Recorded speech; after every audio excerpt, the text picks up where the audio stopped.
J'ai vu tant de choses que vous, humains, ne pourriez pas croire.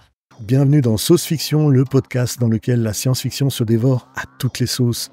Je suis Olivier et chaque semaine, je vous invite à explorer des univers fascinants qui repoussent les frontières du possible, parce que la science-fiction est autant un genre littéraire que cinématographique. C'est une fenêtre sur notre réalité, une manière de questionner notre société et de rêver à des futurs alternatifs. C'est pour ça que j'ai envie de vous partager cette passion à travers ce podcast. Salut les fans de fiction. Aujourd'hui, nous allons plonger dans une saga emblématique de la SF, un monument du cinéma et de la pop culture. Je vous parle bien sûr de la série des films Alien. Et plus précisément, nous allons explorer le personnage central de cette saga, Ellen Ripley, qui entre parenthèses me fait toujours penser à Sigourney Weaver dans Ghostbusters. Vous comprendrez mieux si vous vous souvenez de Ripley avec des cheveux. Bon, à part ça, nous allons nous pencher sur sa relation complexe et surtout assez évolutive avec les androïdes. Parce que les androïdes, Ripley, surtout au début, ça la branche pas trop et c'est plutôt un sujet de tension et de méfiance. Il faut bien voir que le personnage préfère largement traiter avec un représentant de l'humanité que ceux du côté des machines. Cette évidence dans la série nous pousse à nous demander comment c'est possible dans un futur lointain qui a dépassé notre stade de l'approche relationnelle entre humains et cybernétiques, comment ce personnage nous pousse à réexaminer notre propre perception de la technologie dans un futur de plus en plus dominé par les intelligences artificielles. C'est tout de même assez cocasse et particulier. Pour ceux qui n'ont pas encore eu la chance de voir tous les films et qui ont eu peut-être la malchance de commencer par la saga Alien vs Predator, la saga Alien, débutée en 1979 sous la direction de Ridley Scott, est une série de films qui a redéfini le genre de la science-fiction horrifique. Et je vais parler uniquement de cette saga classique avec Sigourney Weaver dans le rôle de Ripley. On y retrouve donc Ellen Ripley, incarnée par Sigourney Weaver, qui est confrontée à des créatures extraterrestres mortelles, les xénomorphes, mais au-delà de cette lutte pour la survie contre ces monstres, la saga va également aborder des thèmes plus profonds et beaucoup plus complexes, notamment la relation entre les humains et les androïdes, un thème qui commence à nous interroger, nous aussi, dans notre société actuelle. Dans la saga, les androïdes ne sont que des êtres synthétiques qui occupent une place pourtant centrale dans l'univers d'Alien, mais dont les interactions avec Ripley vont offrir une vision fascinante sur la nature même des concepts d'humanité, de confiance et surtout de trahison. Dès le premier film, Alien, la relation de Ripley avec les androïdes est teintée de méfiance. L'androïde H, interprété par Ian Holm, va trahir l'équipage en obéissant secrètement aux ordres de la compagnie Weyland-Yutani, mettant en danger la vie de tous pour récupérer un xénomorphe. Cette trahison va marquer profondément Ripley et va façonner sa manière d'interagir avec des androïdes pour le reste de la saga. La question de la confiance et de la trahison est donc au cœur de cette dynamique. Pour illustrer davantage, on peut comparer cette relation problématique avec celle d'autres œuvres de science-fiction où la trahison et la confiance jouent également un rôle central. Prenons par exemple les androïdes reptiles de moutons électriques de Philip K. Dick, adaptés au cinéma sous le titre de Blade Runner. Dans ce récit, Rick Descartes, le protagoniste, doit traquer des réplicants qui ne sont, en fait, que des androïdes indiscernables des êtres humains. Parce que la frontière entre humains et machines est devenue floue, simplement. Et la question alors de confiance et de trahison se pose aussi constamment dans ce film. Comme dans Alien, les androïdes de Kadik ne sont pas simplement des machines, mais des êtres avec des désirs, des émotions et des peurs, suscitant une sorte de profonde saturation de cette notion de ce que notre propre nature humaine peut réellement apporter à ces émotions, ces ressentis. Est-on humain parce que l'on ressent des émotions ? Ou est-ce parce que nous avons des émotions que nous sommes peut-être humains ? Allez savoir. Au fil des films, La perception de Ripley va bien évidemment évoluer, surtout avec l'arrivée de Bishop, incarné par Lance Henriksen, qui est un Hyperdine System modèle 341B synthétique, technicien du United States Colonial Marines Corps. Contrairement à Ash, Bishop se révèle être un allié fiable, prêt à risquer sa propre vie pour sauver les humains. Bien évidemment, cette notion de sacrifice devient importante. C'est un androïde, et la notion de vie n'est pas vraiment un sujet à ce niveau-là. Mais Bishop nous pousse à revoir ce que la définition de sacrifice veut dire. Est-ce une simple programmation chez Bishop, ou est-ce une forme de synthèse de l'expérience et des interactions qu'il a eues, qui ont développé en lui une forme d'humanité et donc d'empathie envers autrui?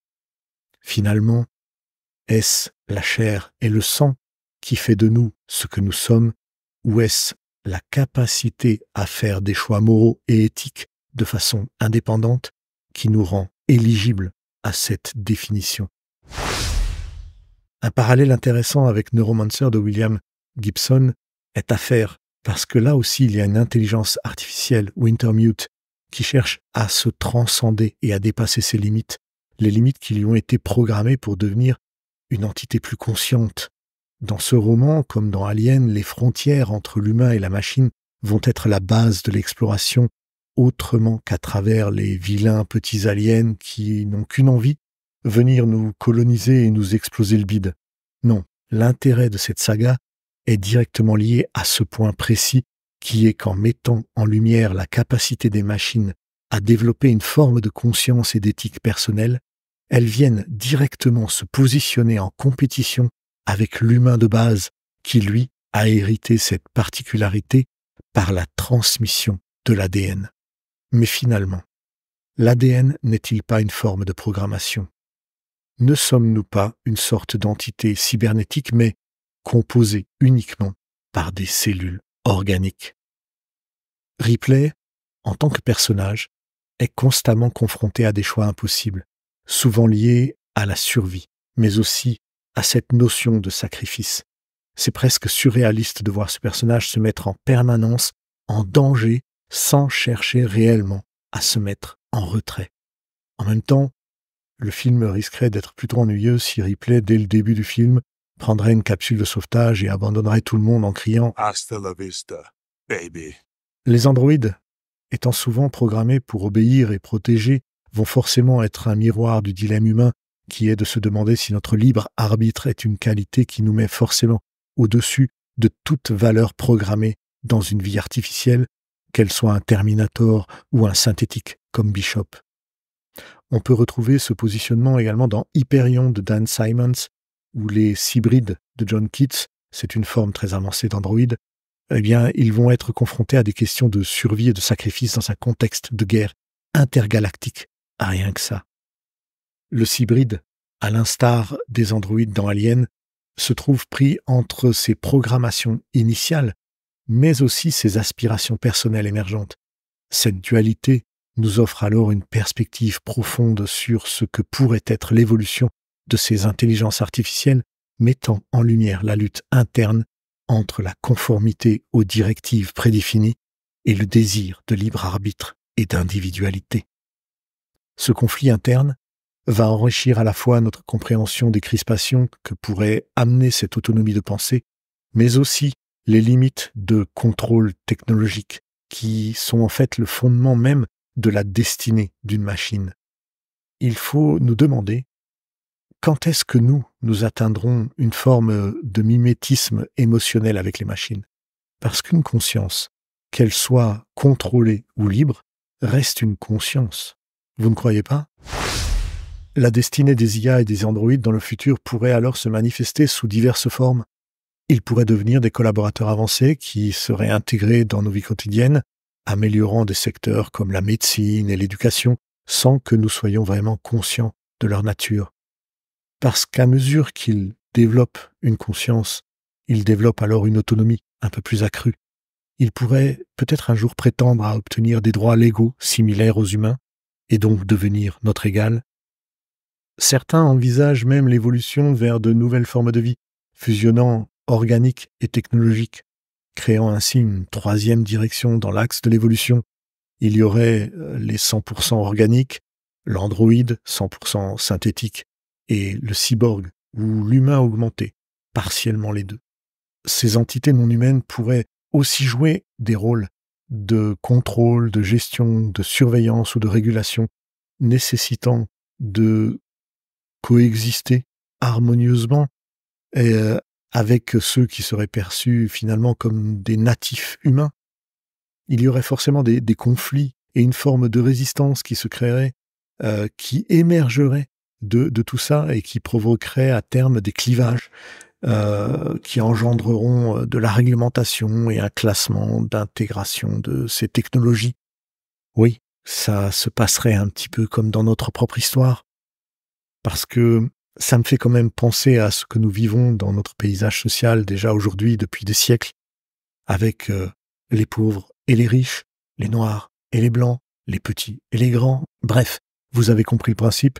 C'est surtout que notre espèce ne supporte pas d'être en compétition avec un autre qui de surcroît ne lui ressemblerait pas totalement.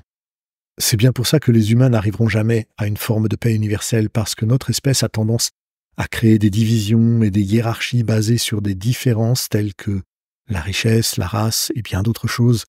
Alors, entre humains et androïdes, imaginez simplement le truc. La compétition et les préjugés font partie, oui, de notre paysage social et engendrent, oui, des conflits, des inégalités persistantes, on est d'accord. Eh bien, je vous dirais que c'est malheureusement cette incapacité à accepter et à coexister harmonieusement avec ceux qui sont différents qui nous empêche d'établir une paix durable dans ce monde. Mais, en même temps, si l'humanité ne s'était pas fragmentée de cette manière, est-ce que nous aurions atteint le niveau social et technologique que nous avons actuellement? Peut-être pas. Mais est-ce que ça aurait été un mal? De toute façon, l'idée de paix universelle, pour moi, est une utopie, parce que les divisions sociales et la peur de l'autre seront toujours des obstacles majeurs à une véritable construction collective.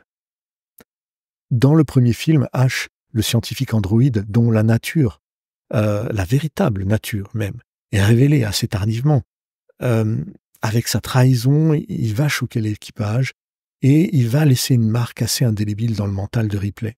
Ash va alors représenter le danger permanent et invisible de la technologie incontrôlée, mais aussi les intérêts corporatifs qui se moquent totalement de la morale. Avec l'introduction de Bishop, nous voyons une évolution notable. Bishop, bien qu'il soit toujours un androïde, est conçu pour être plus empathique et donc pourvu d'une certaine morale. Ripley, qui est d'abord très méfiante, va au fur et à mesure que Bishop prouve sa loyauté et son dévouement, apprendre à lui faire confiance. Cela nous montre que les androïdes ne sont pas intrinsèquement mauvais ou bons, ils sont simplement le reflet des intentions de leur créateur. Comme nous sommes le reflet de ceux que nous côtoyons quotidiennement.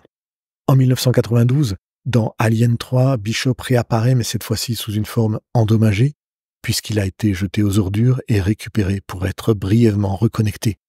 Sa relation avec Ripley dans ce film va être brève, mais totalement significative.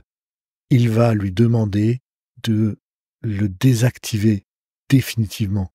Ce que cela nous montre, c'est encore une fois qu'un androïde peut faire preuve d'humanité par une prise de conscience de sa propre existence et de sa propre souffrance. En 1997, dans le dernier opus de la saga classique Alien Résurrection, puisque c'est la dernière fois que nous verrons Sigourney Weaver, Ripley, eh bien Ripley revient elle-même sous une forme clonée, mélangée avec de l'ADN de xénomorphe, brouillant encore plus et de manière volontaire les lignes entre l'humain et autre chose. L'androïde Cole, joué par Winona Ryder, est un modèle un peu plus avancé que Bishop et Ash, cherchant là aussi à protéger la part d'humanité qui est en elle et l'humanité de manière générale.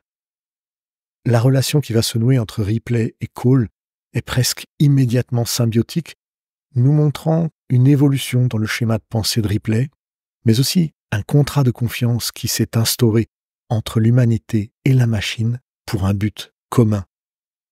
Pour la petite histoire, Saviez-vous que Angelina Jolie devait incarner l'androïde Cole, mais elle a refusé le rôle pour des raisons de conflit avec son planning, mais surtout pour des raisons de choix de carrière. À l'époque où le film était en production, Angelina Jolie était en pleine ascension et se concentrait sur des projets qui correspondaient mieux à ses intérêts.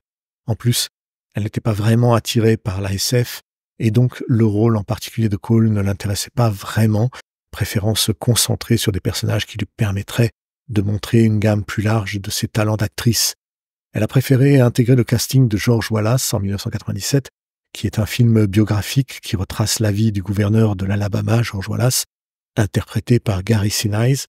Le film explore la carrière politique très controversée de Wallace, sa farouche opposition aux droits civiques et sa transformation personnelle après une tentative d'assassinat qui le laisse paralysé.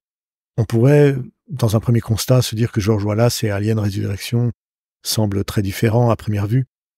Et pourtant, ils partagent tout de même des thèmes de transformation et de rédemption. George Wallace suit la vie du gouverneur de l'Alabama, mettant en lumière sa transition d'un ségrégationniste inflexible à un homme en quête de rédemption. De même, Alien Resurrection présente Ripley sous une nouvelle forme, clonée et fusionnée avec de l'ADN xénomorphe, luttant pour retrouver son humanité et se racheter de ses fautes passées. Les deux récits, pour moi, explorent donc la complexité de la transformation personnelle et les défis de surmonter un passé trouble. Bon, arrêtons là cette comparaison avec George Wallace, parce que ce genre de relations et de thématiques se retrouve presque dans toute la littérature de science-fiction. Par exemple, dans le cycle des robots d'Asimov, la relation entre les humains et les androïdes est régie par les 3 lois de la robotique conçues pour prévenir toute forme de trahison ou de danger de la part des robots. Cependant, même ces lois ne sont pas infaillibles, et les robots, comme dans Alien, développent parfois des comportements imprévus. D'ailleurs, ces 3 lois sont superbement contournées dans Mars Express à travers l'androïde Carlos Rivera. La saga Alien et les œuvres d'Asimov partagent donc cette exploration des limites de la programmation et de la moralité artificielle, mais Asimov se concentre plus sur les implications philosophiques de cette relation.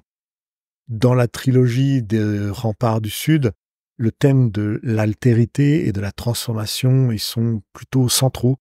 Les créatures et les entités rencontrées par les protagonistes de Vandermeer sont souvent des hybrides ou des formes de vie altérées, rappelant immédiatement les xénomorphes et les versions clonées de Ripley dans Alien Resurrection. C'est cette fusion de l'organique et du technologique qui va nous permettre d'explorer les limites de ce que l'évolution nous réserve. Dans Les Machines de Dieu de Jack McDavid, des artefacts extraterrestres posent des questions sur la nature de la technologie avancée et sur ses implications pour l'humanité. Comme dans Alien, les personnages vont alors naviguer dans un environnement où la technologie peut être à la fois une bénédiction et une malédiction. Les androïdes et les IA de McDavid, tout comme ceux de la saga Alien, soulèvent alors des questions sur notre dépendance à la technologie et sur la confiance que nous lui accordons. Nous voyons bien que la saga Alien, à travers la relation de Ripley avec les androïdes, ne fait que nous enseigner que la technologie est un outil puissant, oui, capable du meilleur, c'est sûr, mais aussi du pire. Elle nous pousse donc à faire de nouveaux choix moraux et à transformer notre manière de traiter ceux qui sont différents de nous, qu'ils soient humains, extraterrestres, cybernétiques ou synthétiques. Ripley va donc passer en quelques films de la méfiance à la confiance et nous montre ainsi que l'essence de notre espèce réside dans cette capacité à faire des compromis et à analyser les situations, même si elles sont désespérées. Je vous pose maintenant cette question. Dans un monde de plus en plus dominé par la technologie, comment pouvons-nous nous assurer que nos créations reflètent le meilleur de ce que nous sommes ou de ce que nous voudrions être, et pas le pire? En fin de compte, la saga Alien, et surtout Ripley, essaie de nous convaincre que la nature de notre propre humanité est intrinsèquement liée à notre technologie et à la relation que nous avons avec celle-ci. À travers Ash, Bishop, Cole, nous voyons bien notre propre combat à maintenir notre intégrité morale face à des changements technologiques sans précédent qui remettent en question notre environnement. Je vous remercie d'avoir écouté cet épisode jusqu'au bout. J'espère que cette exploration de la saga Alien vous a captivé autant que moi et donné envie d'aller le voir ou le revoir peut-être. Je n'ai volontairement pas parlé des autres films de la saga qui sont Prometheus, Alien Covenant et Alien Romulus qui feront l'objet d'un futur podcast. N'hésitez pas à partager vos réflexions et vos questions sur les réseaux sociaux et en commentaire sous cette vidéo. Abonnez-vous, lisez des livres de SF, regardez des films et des séries de science-fiction pour développer encore plus votre sens de l'imaginaire. On se retrouve la semaine prochaine pour de nouvelles aventures à travers les mondes fantastiques de la science-fiction. À bientôt, les fans de fiction. J'ai vu tant de choses que vous, humains, ne pourriez pas croire.